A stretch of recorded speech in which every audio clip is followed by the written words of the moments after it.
the average listener listening to this right now, they're like, oh, who cares about this? Yeah. Yeah, you don't care about it. You're 42 years old. Yeah.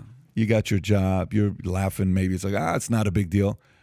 40 years from now, you will see how different things will look. When you look at Congress, 30% of Congress are going to be Muslims, and 30% of senators, and then all of a sudden, U.S. has a Muslim president. Yeah. And then, hey, what's wrong with that? Nothing's wrong with that. Zero. And now, and this isn't to fear that. This isn't to fear that. This is if you have a certain belief and you have a lot of pride in that, well, then show up and make some babies and raise some leaders and inject your philosophy into this, because Muslims get a shout out for absolutely doing that better than Christians are doing it right now.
Christians, red.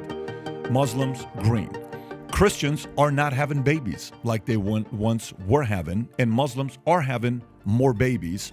So if this is from Pew Research, and you got to trust Pew Research, they're not on one side or the other. They're just going to give you the data that they have. They don't. It's facts. It's not CNN or Fox. So go a little lower to see if there's any more data to look at here. Go a little lower to see if we have anybody else. Okay, there you go. So let's look at this one here. Estimated shares of birth and deaths. Compared to with their share number of overall 2015 population, Christians make up the largest share of 2010. Deaths, Muslims, the largest share of births. Okay? If you look at that number, 31% to 21%, but Christians, there's more dying than being born. Muslims, they have 10% more being born than dying. And then if you look at the disparity by 2055 and 2060, okay, Muslim religion is going to get bigger than Christians in the world because Muslims are having more kids. If I'm a Christian leader at the top and I'm a leader of 1,000 churches, I'm probably having this conversation with my community. By the way, shout out to Mormons for having more kids. Yeah. They're growing their base more. I know this could be kind of funny, like we're being funny about it. I'm actually not. Yeah. I think if you really want to, your competition's having more kids than you are. Yeah. Okay? And there's going to be more population there to impose their way of thinking, of course, and believing, and they're going to outnumber you. Yep. Okay? So Christians, hey, go make some babies today, because that number is not looking good for you.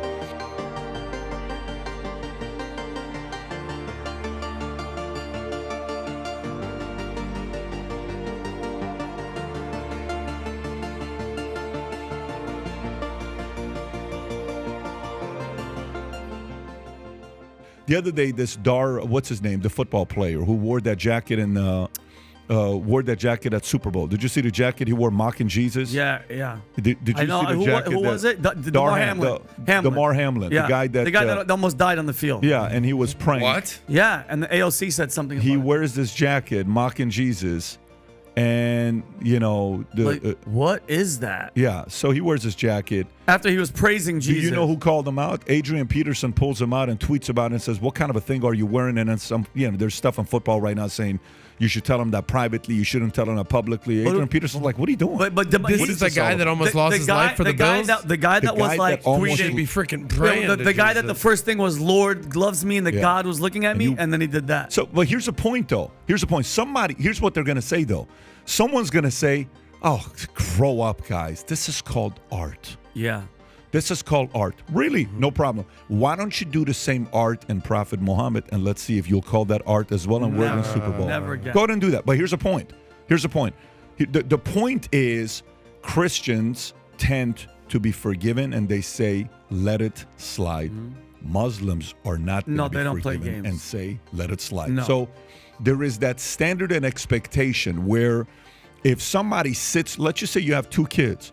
One kid you joke with, he takes it. The other kid you joke with, he says, don't do that again. I don't like that when you do that in front of people, okay? Yeah. Guess whose standard you're going to step up to as a parent? The kid that tells you, don't make fun of me in front of my friends. Yeah. That's exactly what's happening here. One religion's like, it's okay, let it slide. The other religion's like, no, don't do it. So not only are they growing faster, they're more disciplined. 100%. They believe more. They have higher standard and expectations of their members.